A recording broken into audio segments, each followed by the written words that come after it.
Assalamualaikum warahmatullahi wabarakatuh. Perkenalkan, kami dari kelompok 4 yang beranggotakan saya Muhammad Nur Rizal dengan 3 digit NIM terakhir 127 dan anggota kelompok saya yang pertama Fawaz Zuraihan dengan 3 digit NIM terakhir 107 dan Haidar Aliyafi dengan 3 digit NIM terakhir 111. Di sini kami akan mendemonstrasikan terjadinya deadlock dan cara untuk mengatasi deadlock pada GPU OS simulator. Yang pertama, kita buka GPU simulator. Nah, ketika sudah terbuka GPU simulator, selanjutnya kita pilih compiler. Setelah masuk ke menu compiler, kita akan memasukkan kode program yang sudah kita buat sebelumnya. Yang pertama, kita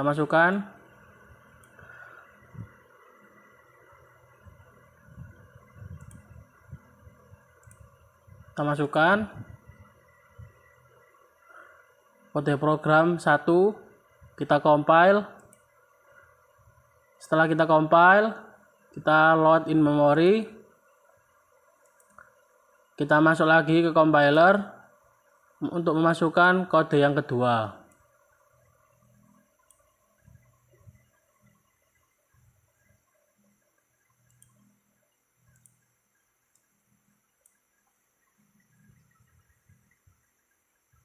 Kita compile lagi, kita load in memory, kita masuk compiler, kita masuk ke kode yang ketiga.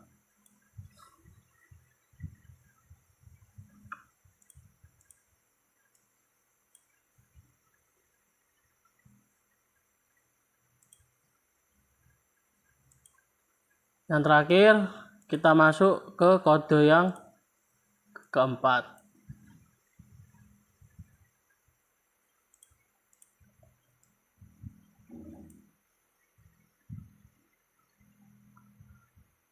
Setelah semua kode sudah dikompil, kita load in memory dan masuk ke O0 di sebelah compiler.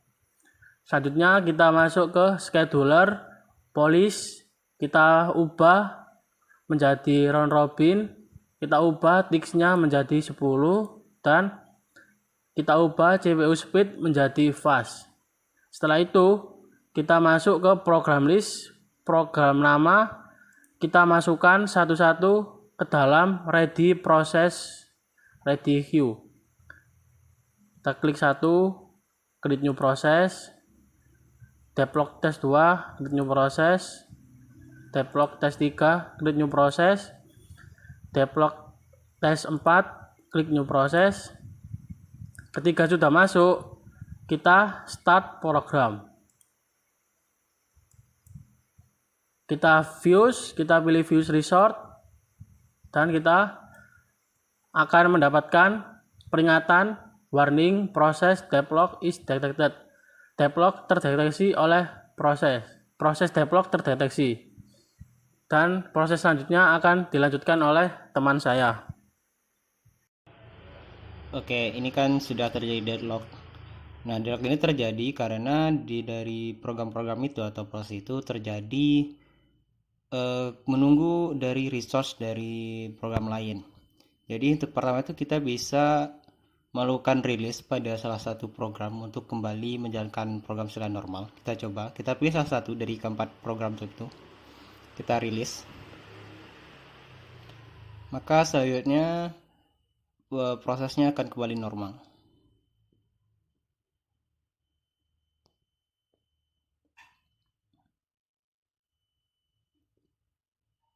Setelah itu, kita bisa melakukan pencegahan dari deadlock.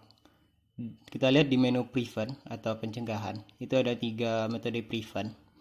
Kita mulai dari metode disallow, hold, and wait. Kita centang. Kemudian kita kembali, kita create new process lagi, kita ulang. Kita masukkan satu persatu semuanya.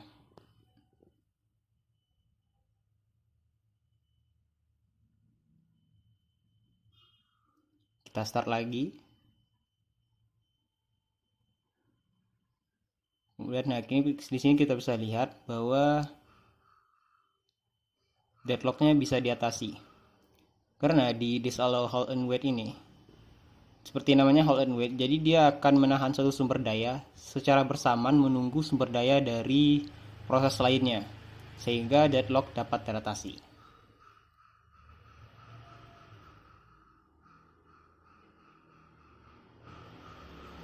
Oke, di sini prosesnya setelah selesai dan semuanya aman. Kita lanjut ke metode prevent yang kedua, yaitu disallow this circular wait. Kita centang yang disallow wait. Dan kita ulangi lagi proses yang sama, kita ulangi lagi. Kita create new proses.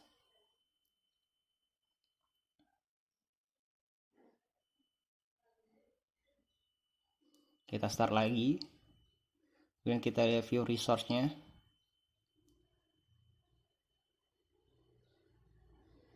Dan ternyata disallow scroll wait ini tidak efektif untuk program yang kita masukkan atau compile sebelumnya. Oke, selanjutnya lanjut ke prevent ketiga akan dijelaskan oleh teman saya Haidar. Kepada Haidar, silakan. Baik, untuk selanjutnya yaitu metode push total on the ring. Namun sebelum itu kita rilis all terlebih dahulu semua resource-nya agar kembali hijau. Oke, selanjutnya ialah metode use total on the ring ini, di mana dalam use total on the ring semua sumber daya sistem diurutkan secara total. Artinya setiap sumber daya memiliki nomor atau identitas yang unik. Dan urutan ini dikenakan pada semua permintaan dan pelepasan sumber daya. Dan demikian setiap proses harus meminta sumber daya dalam urutan yang sama setiap saat. Untuk mendemonstrasikan total on the ring, kita checklist dulu yang ada dalam program. Terus kembali ke CPU 0 dan memasukkan semua program yang ada.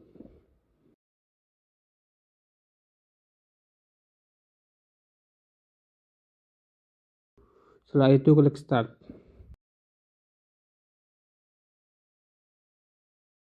Baik, dapat kita lihat di sini bahwasannya menggunakan metode pencegahan total on the ring, proses deadlock dapat kita lewati dengan mudah.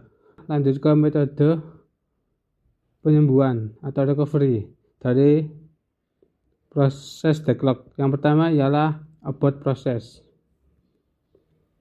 Dalam metode abort proses ini, sistem operasi memiliki satu atau beberapa proses yang terlibat dalam deadlock dan menghentikan eksekusi secara paksa. Dengan cara ini, sumber daya yang dipegang oleh proses yang dihentikan dapat dilepaskan dan dilokasikan kembali pada proses lain yang masih berjalan. Langsung saja kita demonstrasikan dengan kurang lebih cara yang sama, memasukkan semua program yang ada ke dalam ready queue.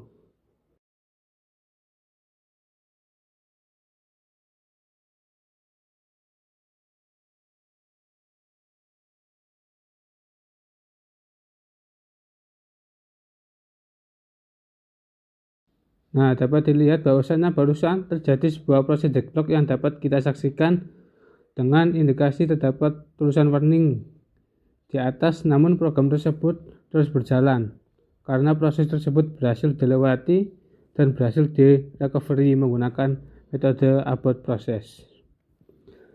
Selanjutnya itu adalah metode recovery preempt resource yang dinamakan.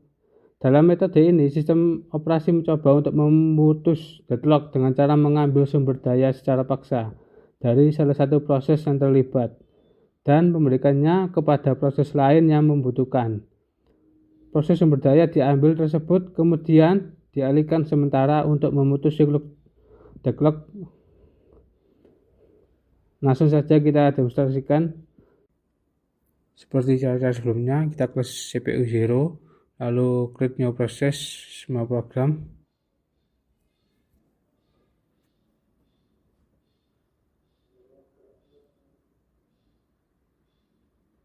Lalu klik start. Baik, di sini ditampilkan indikasi bahwasannya programnya mendeteksi terjadi deadlock, namun program dengan mudahnya lolos dari proses tersebut karena menggunakan metode prime resources ini. Jadi terbukti kedua metode recovery yang ada di sini berhasil semua dan dapat melakukan recovery terjadinya deadlock pada sebuah sistem operasi. Sekian demonstrasi yang dapat kelompok kami berikan. Terima kasih. Wassalamualaikum warahmatullahi wabarakatuh.